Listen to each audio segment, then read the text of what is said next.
Thanks for joining us tonight for the 2020 Women of Achievement celebration. I'm Anna Richards, Manager of Programs and Events with the Greater Akron Chamber, and your Zoom producer extraordinaire. We want to make sure you have the best experience tonight. While you're in listen-only mode, you can still ask questions to Lindsay and Angel through the Q&A screen. Just click on the icon marked Q&A, and the screen will pop up where you can type your questions. Also, be sure to post a selfie of you tuning in today. Post it on Facebook or Instagram, and be sure to tag Women's Network Leadership Institute and use hashtag WOA2020. Let's get it started. If you're experiencing any technical issues, please send an email to woa@greaterakronchamber.org. With that, let's get on with the program.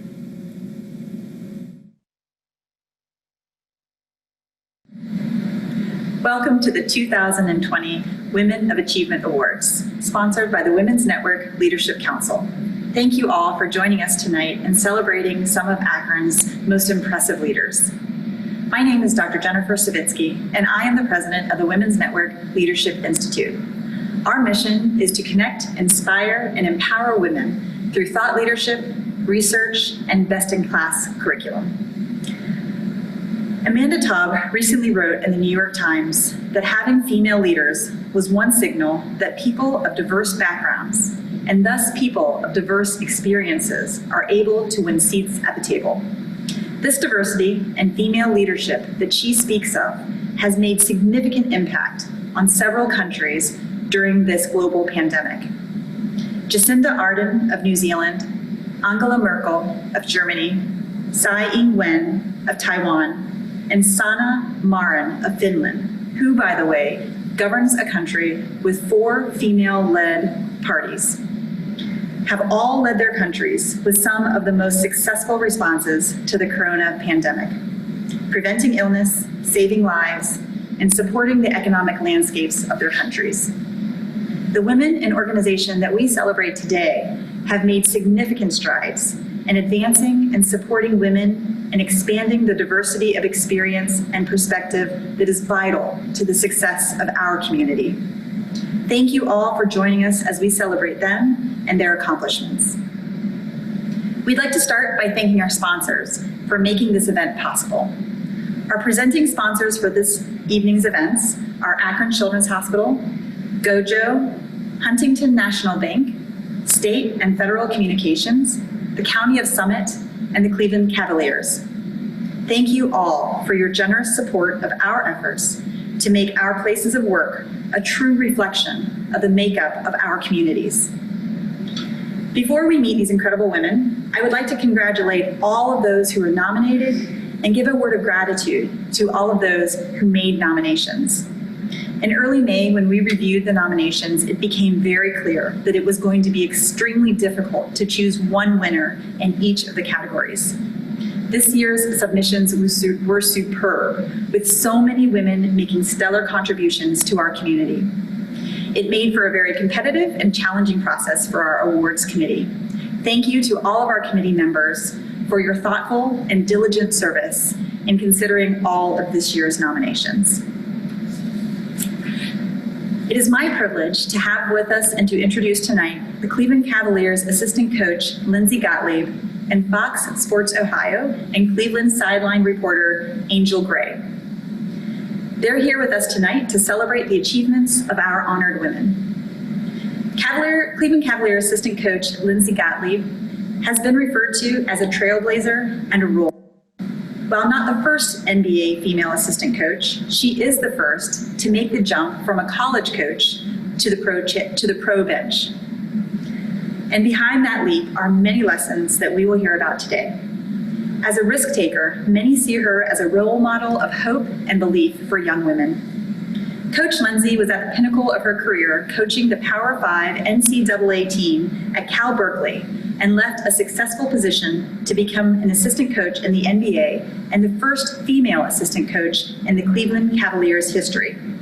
She truly stepped outside of her comfort zone and, in her own words, said it really was scary. She walked away from a winning record of 179-89 in her 8 seasons as the second most winning coach in Cal Berkeley's women's program history. Coach Lindsay has always been goal-oriented, which is why she had the foresight to put an NBA out clause in her contract, just in case. A recent quote from Kevin Love sums up her leadership as a coach. He says, "She's been amazing. She's had a voice in our locker room since day one. She's really funny, smart, good to be around, and knows the game. She's exceptional, and she's going to be a force of nature going forward because she's just a badass." Facilitating tonight's talk is Angel Gray, Fox Sports Ohio and Cavaliers sideline reporter. Angel continues to break boundaries by being named the first woman to cover men's basketball as an analyst for Stadium Network and has contributed as a studio analyst for CBS Sports in New York. Gray was a 4-year letter winner at Florida State University with the women's basketball team, acquiring 2 regular season ACC championships, appearing in 4 NCAA tournaments with 2 Sweet 16 appearances and an Elite 8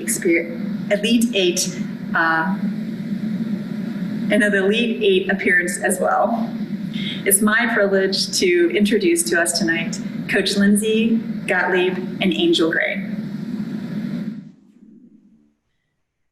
Thank you, Dr. Savitski. Well, Lindsay, I feel like if I have gone to the Final Four, it would have been like smooth, like it would have been perfect. But you have that on your resume. I was not good enough to get there. But I am just so elated to be a part of another panel that gets to highlight you as a coach and to highlight your successes, but also, Lindsay, just you as a person. I am so lucky to call you a friend and just to even be a witness to your journey, just through the college ranks, now on the NBA sidelines. It's been really awesome to witness. And I do want to say this for Dr. Savitski to say she's a trailblazer, role model, and yes, a badass. Kevin Love always has the best adjectives to describe everyone. I do want to hop right into this with you. I'm really excited that we have everyone joining us today, and then add your questions as well, especially on Twitter, because we'll be checking that as well. But I know that this was originally supposed to be a fireside chat. Of course, we would like to have that fireside chat right now, but 2020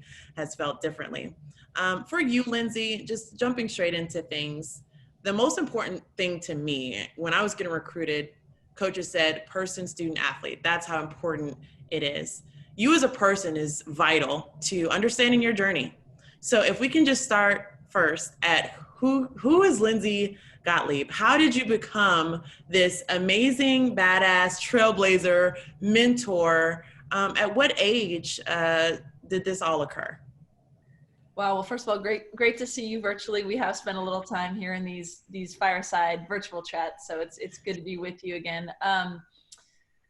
Gosh, it's funny. This is a lifestyle job, coaching, right? So in some ways I'm uncomfortable separating person from coach, because I do feel like it's tied up in my identity, but no other time like this, being away from a team for longer than I ever have been, has sort of defined kind of who you are and how you think about things. But I would say the very first place that I look to when I, think about my values or how I approach work or how I approach, this world was my parents and how they raised. I'm the youngest of 4 kids.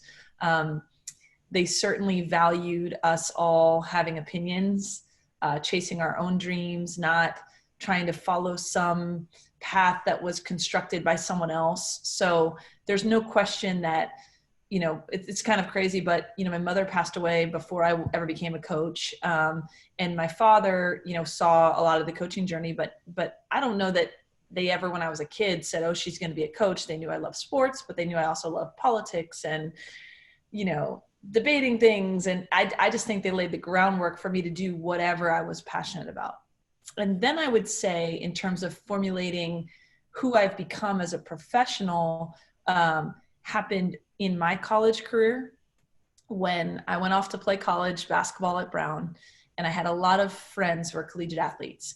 And in talking to them, it really hit me that their experience was informed largely by how they felt about their coaching staff and their teammates, not by the food in the dorms, not by the class sizes, not by how long of a walk it was from their dorm to the gym. It was how they felt. And so for me, having that realization while I was a student athlete, that I could potentially have an impact on people that age and their experience as a student athlete, that just really resonated with me. And it led me to want to be a coach. And I've been a coach every single day since I graduated from college. That's awesome. Just being a former student athlete, that's one thing that I hold very dear to my heart. I still have that relationship with my coaches. It wasn't just something where I spent 4 years, they say the greatest of your life, the 4 years in college, and then you're done. We still have that relationship, and it's considered family. So I like that you brought that up as well. You hit on your time at Brown. And I know that there's a story that we kind of share just as far as like learning and understanding the game. You said you tore your ACL, and that just kind of enlightened you to how the game works and even how you have used that in your career now. If you can just expound or just tell us a little bit of that story. Yeah. Well, we're being real here. So I was a basketball nerd, I think, before I tore my ACL. Like, I was definitely the kid who was, going to talk to my coach, during lunch breaks at school and saying, well, how are we going to use this person in the game tomorrow night? And what do you think defense they're going to play? So I kind of had that sort of approach to basketball before I got hurt. But when I tore my ACL my senior year of high school, the first thing is it was the hardest thing I had ever been through to that point in my life. And it made me take a step back. And as I went to college, and now I'm a freshman at college where the level goes up and I'm rehabbing, coming back from an ACL injury, I spent a lot of time on the bench. I spent a lot of time watching, and it really allowed me to see the game from a true coach's perspective. I still loved it. I still worked my way, back to play. But I think, that seed was planted, like the analytics side of it, the ability to break down film or see the game like a coach. I'm like, wow, I can't believe people get paid to do this. And then you juxtapose that with the kind of emotional experiences I was having, like listening to teammates and talking to friends at other schools and what made them happy or not happy with their experience. It just kind of came together. And for me, really impacted what I wanted to do with my future. As far as the goal setting of your life, you kind of walked us through just what your thought process was with understanding what your passion was. But once you understood what your passion was, what were those goals like? How did you set that up for yourself? So I was not someone who, early in my career wrote down, I want to be an assistant at a Power 5, and then I want to be a head coach, or I want to be the Olympic coach. Like I don't know. I think one thing my father told me when I was young that really resonated with me. He did a lot of interesting, cool things, in law and politics, became a judge. But at one time I said, like, how did you do all these different things? And he said, I always tried to do a good job where I was. And then you would set yourself up for other things and know when it felt right. And I think that was more my mentality. So I was an assistant at a couple different schools. And I loved it. And I always felt very present. So I think you have to have big dreams. But for me, it was important that it didn't take away from being present and had my feet planted where I was at the moment. So you touched on it just a bit, just as far as like not writing down things, but so when did you know what you wanted to do with your professional career? Was it innate? And so you just kind of followed that, not being a person that really wrote it down and said, this is what I want to do. When did it become obvious to you that that's what you wanted to do? So while I was in college, if we really want to get into the personal, mixing with the professional, my mom passed away at the beginning of my sophomore year of college. And obviously, I had said that the torn ACL was the hardest thing I dealt with in my life before. Well, then, a year later, I lost my mom. So all of a sudden the ACL didn't seem so bad. But it allowed for me, I think, at a pivotal kind of point in my life to look at the world with a different perspective.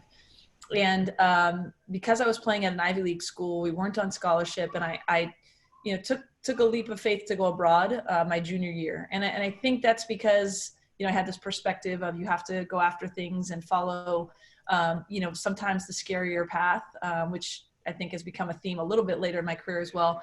But while I was studying abroad, I decided that I knew, I should say, it almost hit me, it chose me that I wanted to be a coach. And I knew I wanted to come back to Brown for my senior year and be on the team and immerse myself in that. But I just had moments when I was abroad, and you just have time to kind of think about your calling and all of that, that I knew I wanted to coach. So my senior year of college, I was there during winter break. As you know, as a student athlete, everyone else goes home and hangs out with their high school friends and their family, and in college you stay.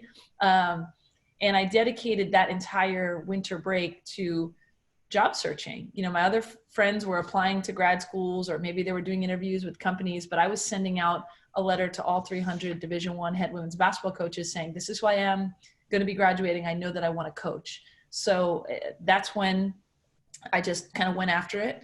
And I got my first job offer at Syracuse the day after I graduated from Brown. And so from that day forward, I've been a coach every single day. Now I did have, long and short-term goals. Like I knew, I stayed at Syracuse for 2 years and I got my master's and was coaching. And I knew then the next step for me was to be in a position where I was recruiting, because at the time, not all the assistants could recruit. And then a friend of mine got the job, or someone I knew got the, so I went to the University of New Hampshire to be a recruiter. Then my friend got the job at Richmond and asked me to come with her. And so we did well at Richmond. Then she got the Cal job. So there was, there were moments to kind of move up or advance, but it wasn't this predetermined, I'm only going to stay here for 3 years and then I have to move on. And I actually think that's what has made me successful, that I've always been 2 feet in where I've been.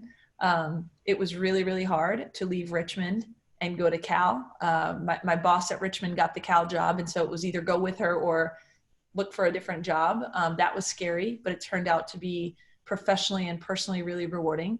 Then when I had an opportunity to become a head coach for the first time at the University of California, Santa Barbara, that was a leap, and then I went back to Cal as a head coach, and then the opportunity with the Cavs. So none of those were planned out per se, but I always felt like doing a good job where I was potentially set me up for the next kind of cool thing that came along. 2 things that I drew from that. One, and most importantly, the understanding of how important it is to bet on yourself. And you understood how you were going to vouch for yourself, and other people saw that in you too, that I want her to be a part of my program, because you're selling yourself. So, she would do a great job selling for our university too. And just your knowledge of the game obviously speaks for itself. But something else that you brought it up at the beginning of the conversation, when you said the importance of the player and the coach relationship. How about just through colleagues as well? You mentioned just friends or relationships that you had established from one spot to another, and someone saying, hey, we want you to come along, or we want to keep this person in mind too, just with a previous relationship. What's your advice for navigating that, just your journey in that? Yeah, I think I was networking before I knew what the word networking meant. Mm-hmm. So when I wanted to get into coaching as a college student, that senior year where I was still on the team, one of my assistant coaches at Brown said, hey, make sure you introduce yourself to everyone that you can, so if we're playing, the Princeton or Yale or whoever, introduce yourself. And those relationships have lasted a lifetime for me.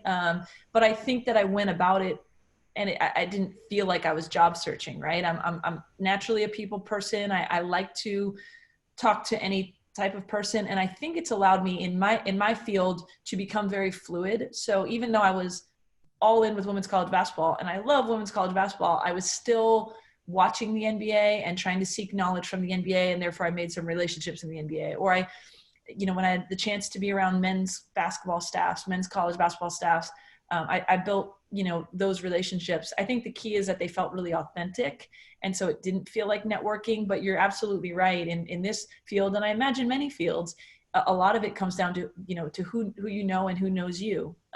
As an example, the woman who became my mentor in the business was Joanne Boyle. She was an assistant coach at Duke University for 9 years. So yeah, I mentioned to you guys, I played at Brown. I wasn't good enough to play at Duke, but my best friend was. And so I was kind of in on my best friend's recruiting process. Like all the people who recruited her knew me, Gino Oriema and, the Debbie Ryan at Virginia and the coaches at Duke. So she ultimately picked Duke. But to this day, I have a really good relationship with Gino because of that, even though she didn't pick his school. But Joanne was my friend's assistant at Duke. And I talked to her one day when I was in college, telling her what I wanted to do and how I wanted to get into coaching. And, she was telling me why she loved coaching. And I left that conversation saying, wow, it'd be cool to work for her one day. And I guess she left that conversation saying, when I get a head coaching job, I'm going to call Lindsay. And sure enough, she hired me when she got the head job at Richmond. I was 24 years old. I had to get a note from the athletic director so I could rent a car when I went out recruiting. And at 24, she gave me a lot of responsibility and ultimately, I think, prepared me when it was my time to become a head coach. That's awesome.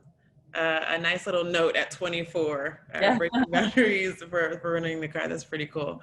This is the Women's Network Leadership Institute. We're talking to amazing women and about their successes. So I would be remiss not to bring up how women are superheroes, in my opinion. And you are living out your dreams. You're going after everything that you want while also being an amazing wife and an amazing mother. The balance of that, any lessons that you have learned in this process?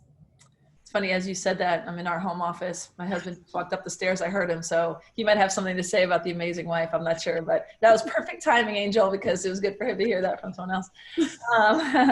I would say I have been very fortunate in my life, in my career, to have what I consider the best of all worlds. In fact, this pandemic has brought that to light even more.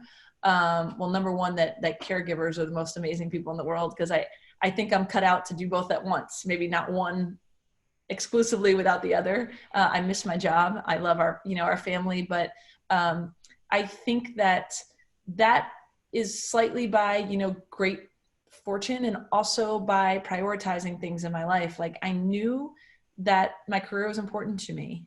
And so that's the way I approach life. And yet relationships and human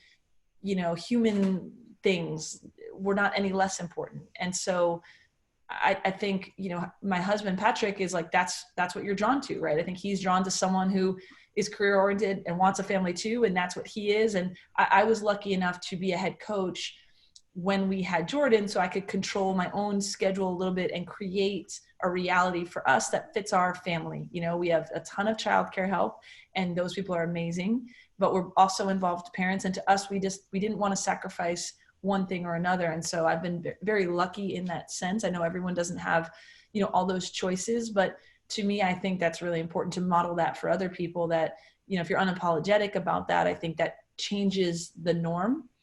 And people have to see women balancing both in order for it to become, something that they can aspire to, if that's what they want. I don't think there's any judgment about, people who make different decisions in their life and career.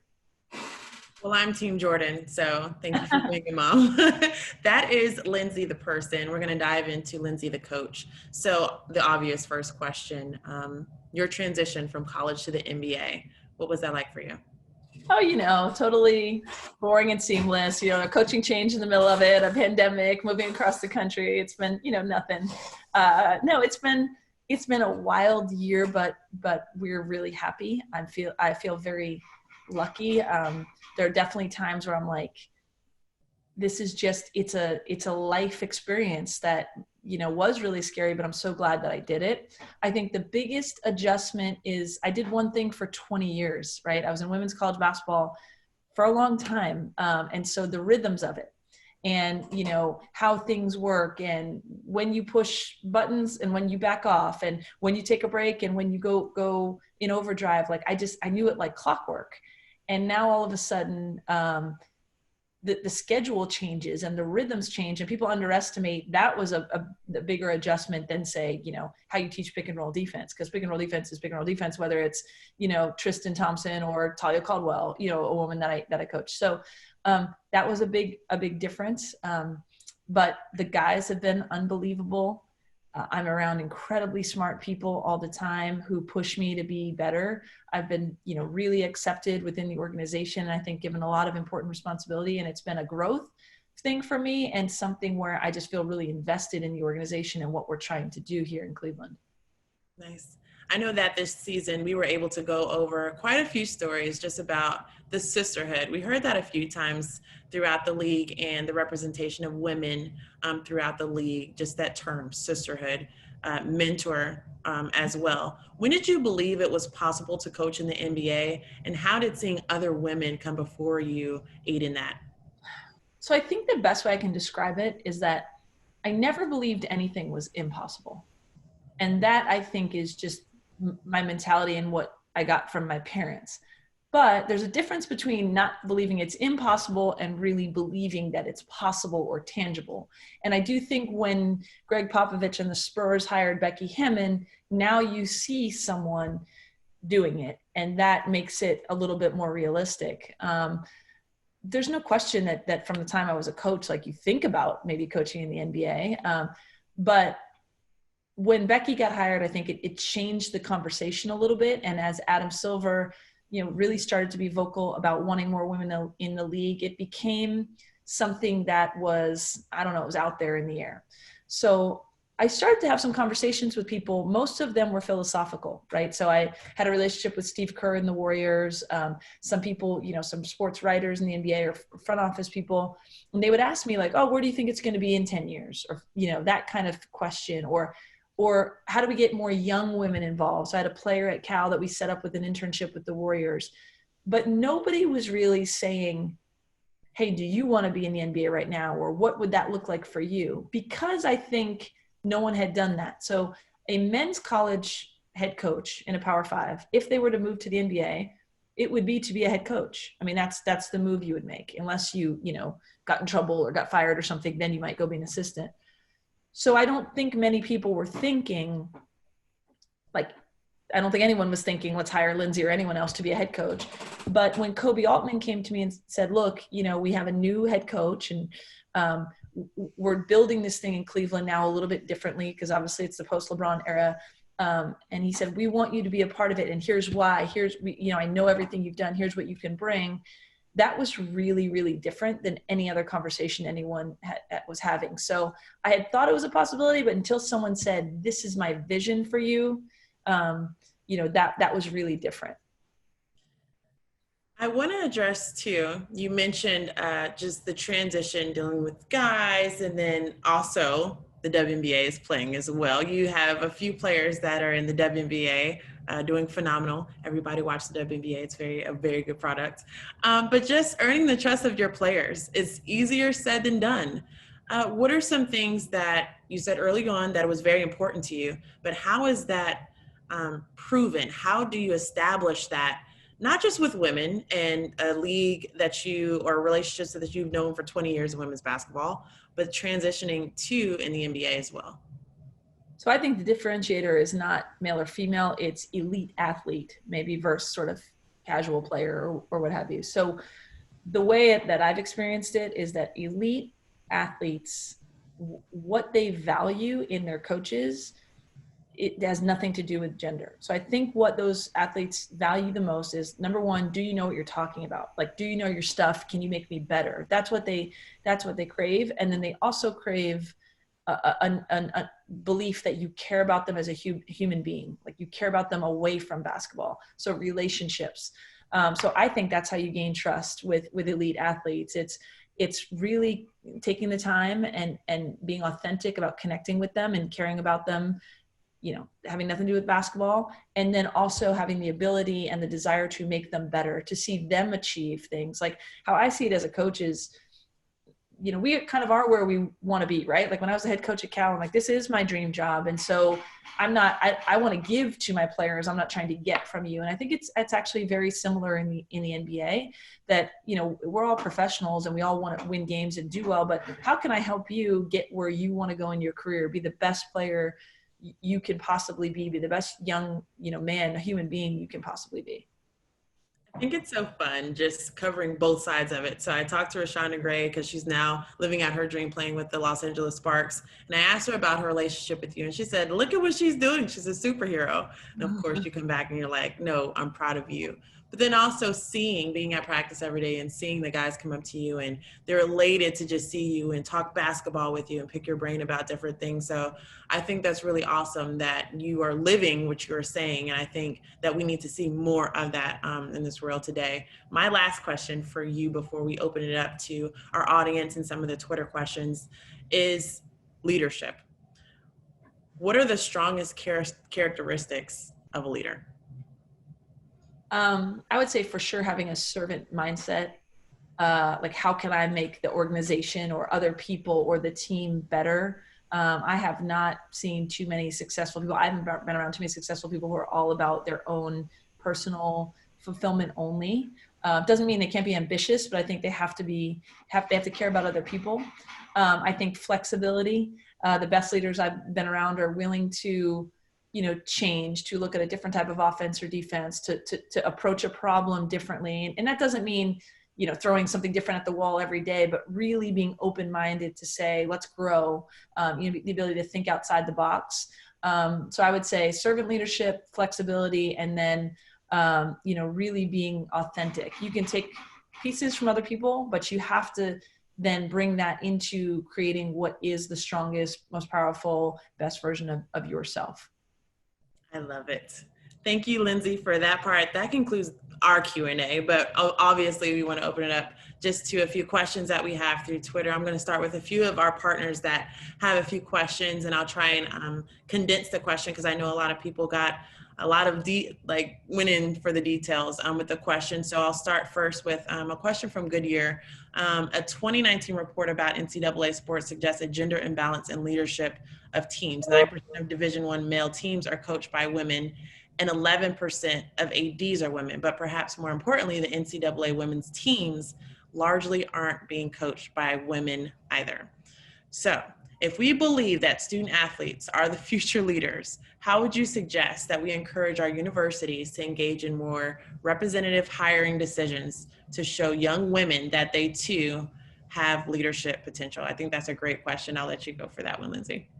Yeah, I would say that if we want leadership decisions to be more representative and diverse in what student athletes look like, the people making those decisions have to be a more diverse field. There need to be more women making decisions. There need to be more Black women making decisions. There need to be more Black people making decisions. There need to be, more people of different backgrounds, because search firms and ADs and the person sitting next to the AD who's the next most powerful, it's a lot of white men. And so then you get, however many percentage of football coaches and men's basketball coaches and women's basketball coaches who tend to look more like them and less like representative of the student athletes. And I think that's where the problem comes. And putting more diverse people in positions of power to make hiring decisions, I think, is really important. Absolutely. Representation matters. We say it often. We have to make sure that we are doing it so we can have so many different voices, diverse voices at the table. Another question, the best advice to break stereotypes in the career path? I would say to not be afraid to be yourself, right? So you have to be authentic. And what I mean by that is, so I mentioned, in coaching the Cavs or coaching elite athletes that it's not about gender, it's about how you approach them, right? Like the things that they value transcend gender. And at the same time, I don't walk in that building pretending to be something that I'm not, right? Like I lean into my experiences as a woman. Like I don't think all women are the same and I don't think all men are the same, but if I have characteristics that are more traditionally feminine or something, I lean into them. So I think to break down stereotypes, you have to be comfortable to bring the characteristics that make you unique. So being authentic, I think, is really important.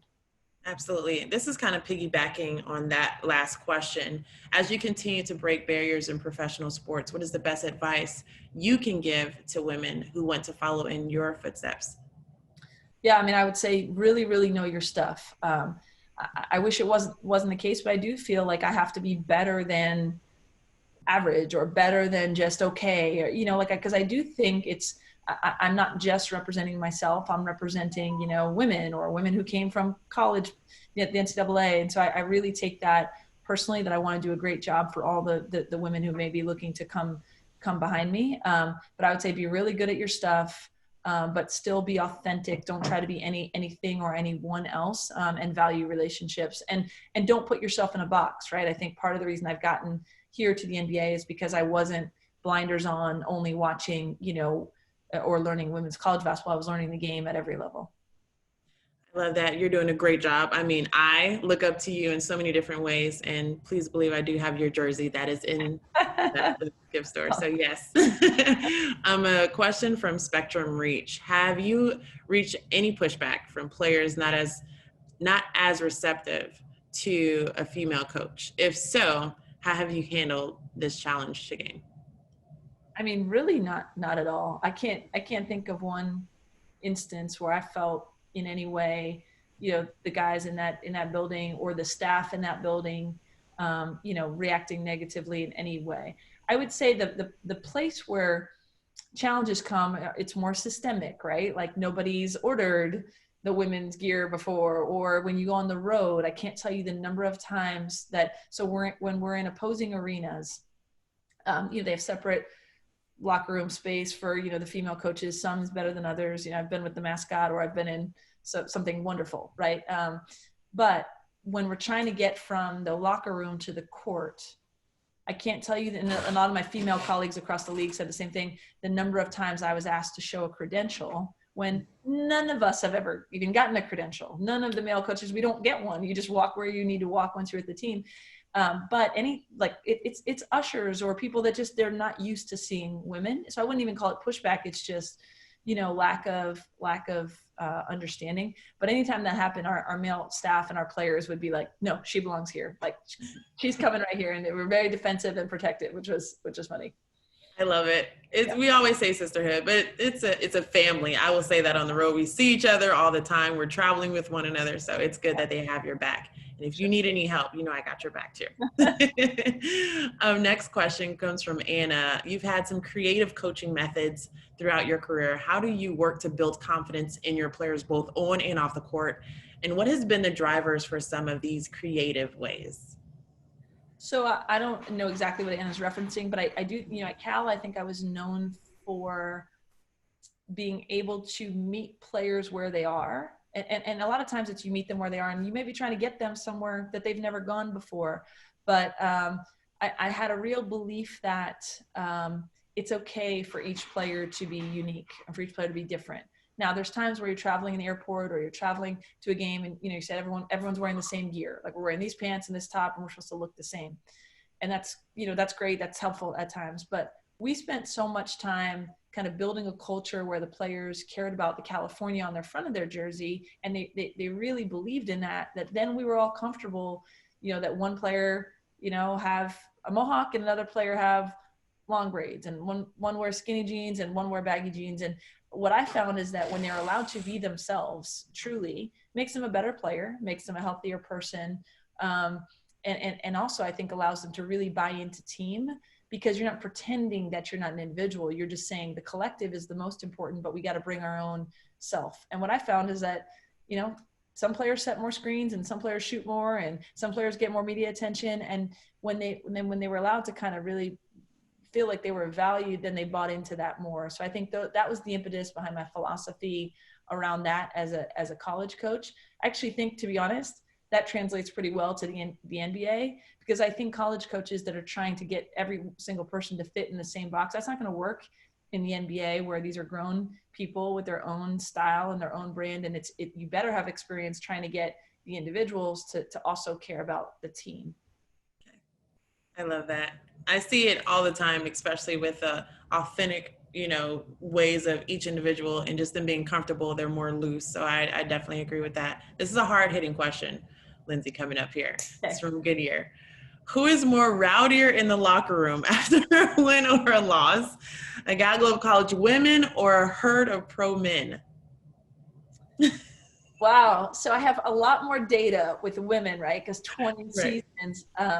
So I would say overall, the volume, I've seen more rowdy women, probably just because I've seen more wins. But I'll tell you, the guys, the game when Tristan had like a, 30 and 20 or whatever he had, like they were going crazy, dumping water on his head. So I think both of them can get after it pretty good after a big win. But I would say it's thus far in my career, I've seen more rowdy women, but talk to me again in 10 years and maybe that'll have evened out a little bit. Right. Especially after that Final Four. I mean, I'm pretty sure everything was going crazy, but that was wild. Yep. Yeah. And I knew it wasn't the game with Tristan going behind and back between the legs, half court shot. So No, that wasn't definitely not that one. Jan has a question. When weighing the risk of taking the NBA team rebuilding position or continuing at Cal Berkeley as a successful winning coach, what tipped the scale related to the risk of making a change?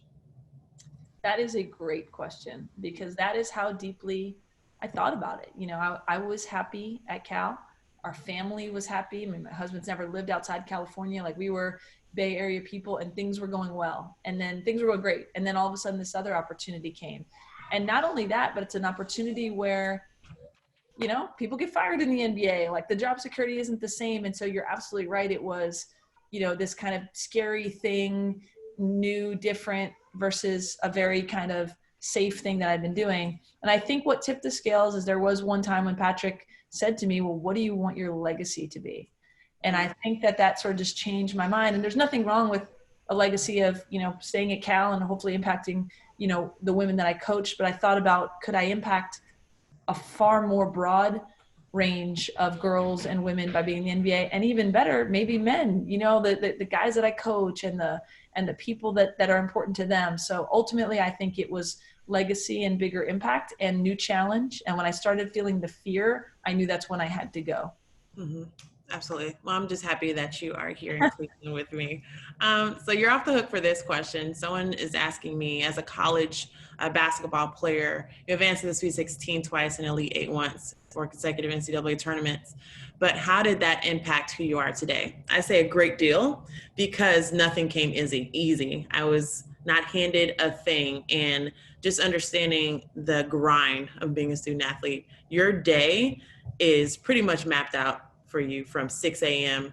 to 9 p.m. at night. And I just remember understanding the common goal and just how important it was for me to take care of myself and the things that I knew that I brought to the team in order for the whole picture to come together. So we don't get those different successes if I, you know, am not doing my part to make that happen. We are crying, we're emotionally distraught, we're physically banged up, mentally exhausted. But at the end of the day, when we beat Stanford, you know, at Stanford, my freshman year, to get to the Sweet 16, first in program history, that's all that mattered. Like, to me, I mean, as much as we went through, and I tore my ACL my freshman year as well, and just understanding everything that we put into, you know, practice day, every single day led up to that moment.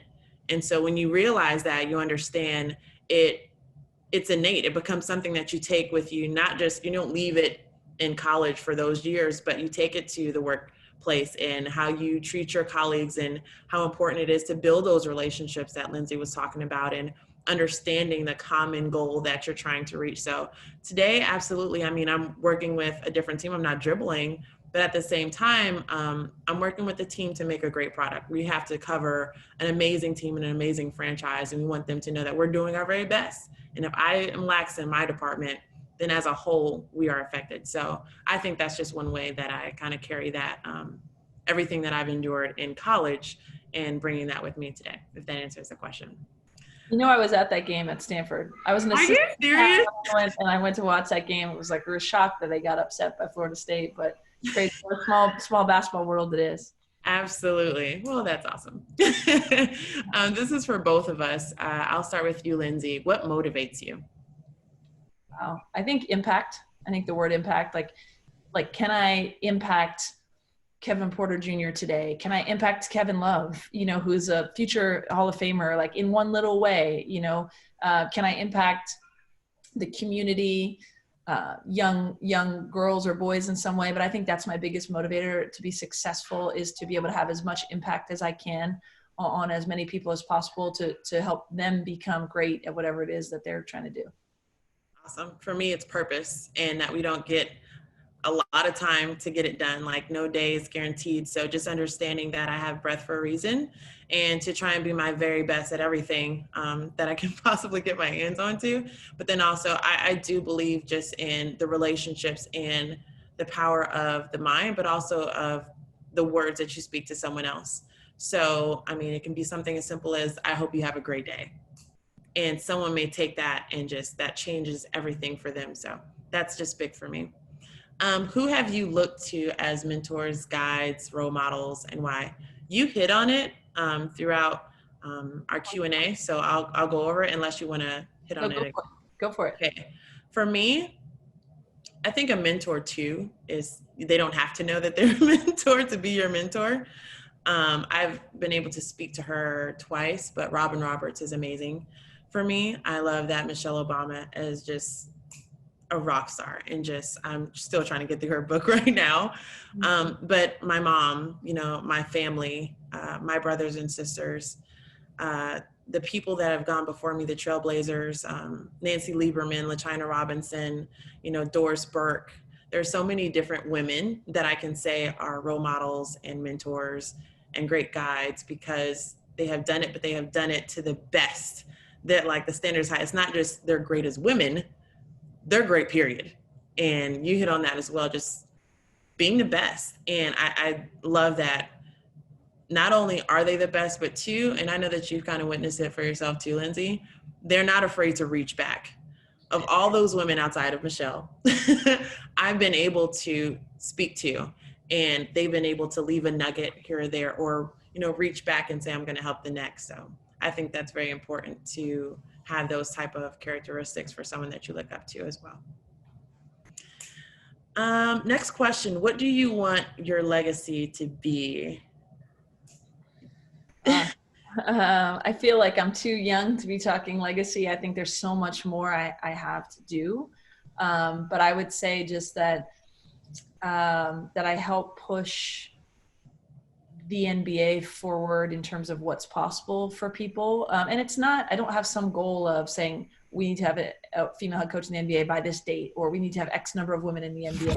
It's more, I just want there to be the NBA to have the best possible coaches, right? And I think if you're eliminating one gender, you probably don't, right? Or so I think a legacy of being, you know, good at what I do, so that opens doors for other people.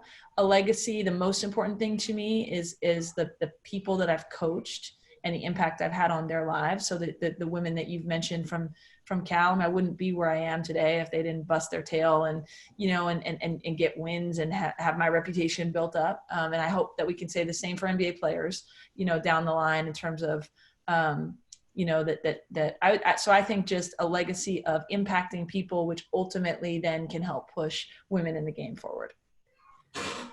Last question for you, Lindsay. What has been your biggest lesson or realization during this pandemic? That teams are the most incredible gift that we get to be around every day, because that's been taken away. That's one thing. And then I would say also that it's been unbelievable to spend this time, you know, with my family and in an intense, you know, way with no travel that I've never gotten to do before, which is great. But I think the realization is that I'm very fortunate to have that work and home balance, and that I'm in the right place doing the right thing, you know, that I can kind of have both at once, because I miss the one and I'm grateful for the other. So that blend of the two, I think, is best for me.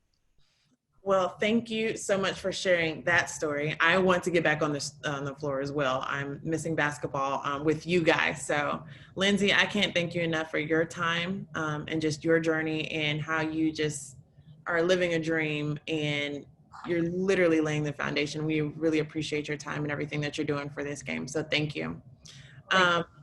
Something that is very near and dear to our heart as well, we have to realize what we are here for. So we are here. We would like to announce that Lindsay and I are sponsoring one scholarship for an eligible woman to take part in the Women's Network Leadership Institute curriculum this fall. So participants will be able to choose from Authentic Leadership, Leading with Strength, or Managing with Strength, a course designed for leaders managing teams. So the applications are available at greateraccringchamber.org/WNLI Cavs, and it's open until August 26th. We'll be posting information about it on our social media feeds. We'll be listening to for the Women's Network Leadership Institution as well. But Lindsay, I know that it means a great deal to me, and I know it just means a great deal to you as well, just giving back. Yeah, I think having more women in positions of leadership and power is so incredibly important. So I really credit the Women's Network Leadership Institute for having this programming. And so the opportunity for you and I to be able to, you know, get a scholarship out there for someone to take part in that curriculum who may not otherwise have been able to afford that or do that. I mean, that's awesome. So I'm looking forward to people applying for that and taking advantage of that opportunity. And kudos to the Women's Network Leadership Institute for putting that programming together. Absolutely. We'll be following. We'll be checking the social media feeds for sure. That concludes the Q&A with Lindsay Gottlieb and I. Thank you so much for everyone that has joined us for this call as well. I just want to say stay safe, stay healthy, and hopefully we'll be able to hug and see everybody soon. But thanks so much for your time, and I will definitely hand it back over to Dr. Savitski.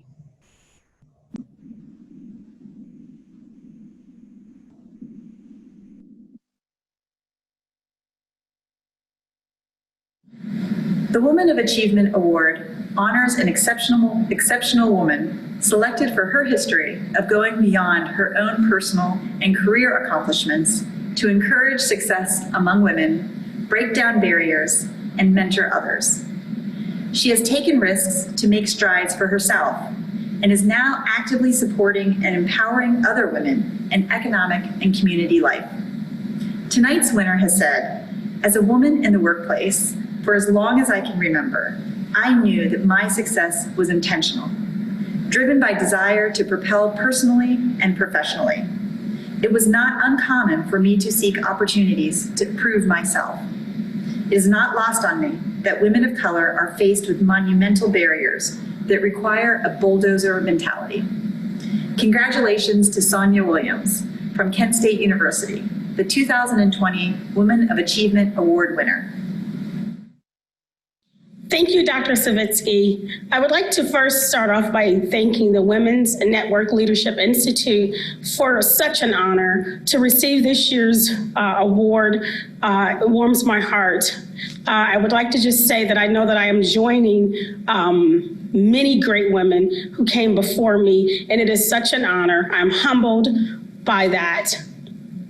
I would like to say that 54 years ago, I came into the world as a premature baby weighing 1.5 pounds.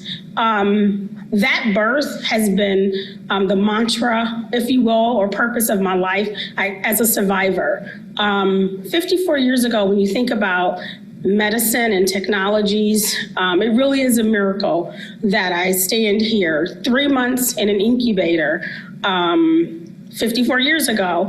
And so I'm very grateful and thankful, and that is not lost on me, that my life had a purpose. And so as I matriculated through life, I have been the first for many things.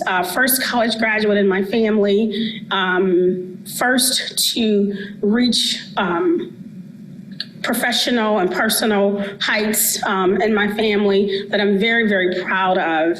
And when I talk about surviving, my life should have been different, right? I grew up with some adverse choices by adults in my life, and but I didn't let that deter me. Again, going back to my survival, I was intentional about pursuing college, pursuing professional pursuits. It's not lost on me that people that look like me, women of color in the workforce, often face barriers. And as I have matriculated through my professional life, even my personal life, I have tried to attach myself to women who could mentor me. And I'm very grateful, very thankful for those mentors. And so at my age and at my place in life, I pride myself on doing the very same thing. I heard a mentor say to me one time, if you're not mentoring, then you're not leading. And no matter where I am, what organization I work for, organization that I'm a part of, I pride myself on helping up and coming professionals, women to build confidence, to build their intellect, build their brand, so that so that they can too achieve some great heights. I pride myself on being a concrete glass ceiling breaker, not without some disappointment, but at the end of the day, I am very proud of my trajectory, very proud of the women who came before me, who were able to pour into my life, and thankful to be honored and recognized for those efforts with this award. So I thank you all again very, very much appreciate it. Next, I would like to introduce the winner of the Dorothy O. Jackson Award. This award recognizes and honors organizations that demonstrate excellence and leadership in their commitment to the empowerment of women and promotion of diversity in the workplace. I am pleased to present this award to Project Ujima. Project Ujima is a grassroots community engagement organization that has been facilitating and leading discussions in Akron since 2011. They have helped community members from diverse backgrounds come together, share concerns, build trust, find common ground, and take action. Here on behalf of Project Ujima is co-founder Crystal Jones. Thank you so very much. This recognition is very special to Project Ujima. Our vision from inception was to be a community that values diversity and maintains high standards in a safe and nurturing environment that builds independence and economic self-sufficiency while educating our community in the knowledge of self and promoting a healthy quality of life for all throughout the life cycle.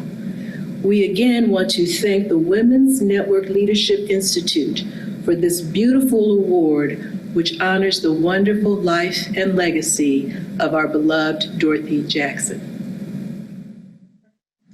It is now my pleasure to introduce the 2020 Laura Alio Emerging Leader Award winner, Gia Bell, Training and Development Manager at Red Oak Behavioral Health. Gia's contributions to our community have been significant, especially in the area of inclusion and autism. We are excited to honor her today and look forward to the great things that she will achieve in the future. Good afternoon. Thank you so much. I am so grateful and honored to be the 2020 recipient of the Laura Alio Emerging Leaders Award. I would like to thank the Women's Network Leadership Institute. Without their programming and support, I wouldn't be here today. The Women's Network Leadership Institute helped me find my voice as a leader and taught me how to leverage my strengths in my career. I use those strengths every day, which I also call my superpowers, to open doors that were once closed. This award means so much to me, and it is a privilege to be honored in memory of someone with a selfless heart and beautiful soul like Laura. I am speechless and overjoyed to be recognized for doing something that I love to do, which is helping and serving others. I have overcome several obstacles and faced many challenges in my life. One of my favorite quotes that is a reflection of my life is, "A difficult road often leads to a beautiful destination." The road and journey has been nothing short of personal and professional setbacks and challenges. But I get up every day and keep going. I know there is a purpose and plan that God has for my life. I would like to leave you with this quote. It doesn't matter where you came from. What matters most is where you're going. And your start doesn't define you. It's more important how you finish. So go far and finish strong. I would like to thank and congratulate all the other recipients of the Women's Network Leadership Institute Women's of Achievement Awards. During the other presentations before me, you may have noticed tape and other accommodations made throughout the programming to adhere to social distancing at the Greater Akron Chambers event space. We are very pleased and grateful that the Greater Akron Chambers were able to accommodate and keep the award recipients safe during the pandemic. Thank you so much and have a great evening.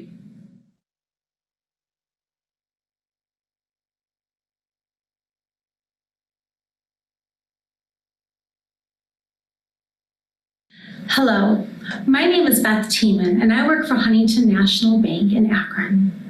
At Huntington, I lead a team of learning solutions specialists who focus on leader development within our organization. Additionally, I'm a member of our Women's Resource Network group. I'm a member of the corporate group, and I also help to co-lead our local chapter here in Akron. At Huntington, we believe in welcome for all. And our Women's Resource Group helps to build upon that by creating an inclusive environment that promotes diversity and gender equality across the organization. Additionally, we seek opportunities as members of this group to serve our communities at large, our community within the organization, as well as the communities with which we work, live, and play. With that, I am so honored today to say congratulations to Sonya Williams for being the recipient of this year's Women's Achievement Award. Sonya, congratulations. Thank you so much for the example that you set for our community and the women of our community. Congratulations to you as well as all the other recipients. Hello, I'm Eileen Shapiro. I'm your Summit County Executive, and it's my honor to be here with all of you today to celebrate and recognize some amazing women in our community. Special congratulations to Project Ujima on their receiving the Dorothy O. Jackson Award for 2020. The women that lead Project Ujima have done an amazing job. They have built a platform and a vehicle for communication and for action within our community that is so well respected, and we are so eternally grateful that they are a part of our community. With Project Ujima helping us to lead the way, I know that Summit County will have a bright future. Thank you, Project Ujima, and thank you to all of our award winners today. Congratulations to all. Hello, I'm Lisa Aurelio, Chief Operating Officer at Akron Children's Hospital. Thank you for the opportunity to be part of this Women of Achievement virtual event. We're proud to support the Women's Network and Greater Akron Chamber in developing women leaders in our community. Congratulations to all the women of achievement who are being honored. I'd like to give a shout out to Gia Bell, winner of the Laura Aleo Emerging Leader Award. Gia, your passion to provide resources and support with people with autism is inspiring. You inspire young women to get involved and make a difference through your actions. Although I can't look around the room and see your faces, I'm proud of all the women leaders who are joining us today. In these unprecedented times, it's more important than ever to support women in the workplace as they juggle the demands of work and home. At Akron Children's Hospital, 84% of our employees are women. Our president and CEO is a woman. More than half of our vice presidents and chief officers are women. During this pandemic, we have worked hard to avoid layoffs and are supporting women in working from home, finding childcare, building resiliency through access to mental health services. We appreciate the opportunity to celebrate with you. Although we are apart, we stand together and support the Women's Network in connecting, empowering, and inspiring women. Thank you. Hi, I'm Elizabeth Bartz, President and CEO of State and Federal Communications in Akron, Ohio. At State and Federal Communications, we are a woman-owned business, and we talk about women all day long. I'm here today to congratulate Sonya Williams from Kent State University as winner in Women of Achievement. Flashes forever.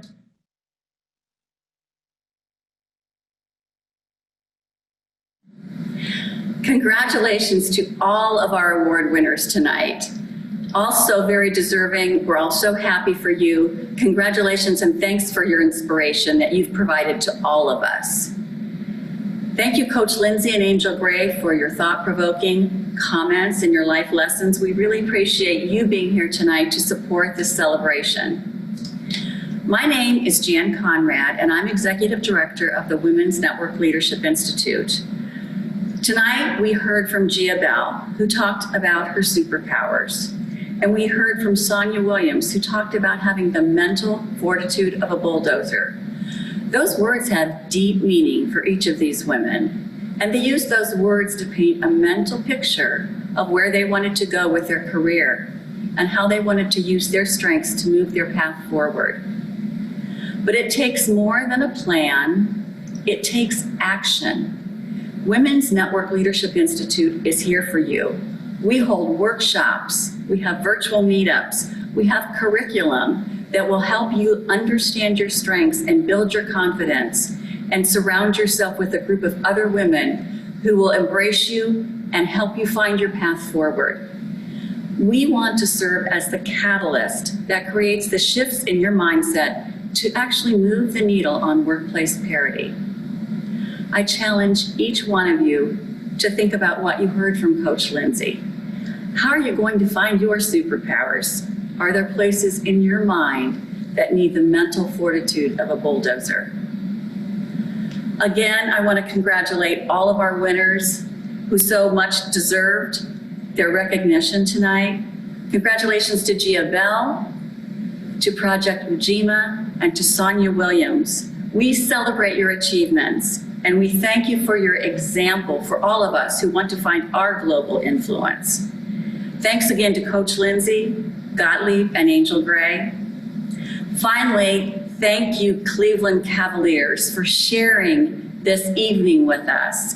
Thank you for being here to celebrate this wonderful event around women of achievement. Thank you also to Akron Children's Hospital, to Gojo, Huntington Bank, State and Federal Communications, and the County of Summit. Without your support, this evening would not have been possible. We also appreciate all of you who've attended this celebration this evening. Thank you for being here. Thank you for being here to support these wonderful women and to support and celebrate women of achievement. Thank you and good night.